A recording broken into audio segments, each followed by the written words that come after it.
কিরে ভাই কি করিস? বসে আছি দেখো তো এভাবে কেন বসে আছিস ভাই? তুমি আসবে বলে আচ্ছা তোর মন খারাপ কেন? একা একেলা মন আরে ভাই আমি থাকতে তুই একা কিভাবে? তুই কে আমার আমি কে মানে?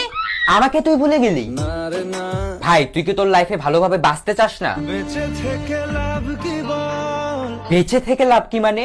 মরে গিয়ে তুই কি করবি? তারা হয়ে চলে যাব হ্যাঁ আরো? পাখি হয়ে ধরা দেব ভাই তুই চেষ্টাটা কি করছিস বলতো? তাকে আটকে রাখার চেষ্টা ভাই দেখ যে চলে গেছে তার কথা ভেবে আর নিজের সময় নষ্ট করিস না, মুভ অন কর। না রে না না মানে এভাবে তুই আর কতদিন থাকবি ভাই? জানি না যাব কদ্দূরে এখনো ভাই আমি তোকে ভালো মতন বলছি তুই ওকে ভুলে যা, আমি ওর চেয়ে আরো অনেক ভালো মেয়ে তোকে এনে দেবো। লাগে না তাহলে এভাবেই থাক শালা, আমি চললাম।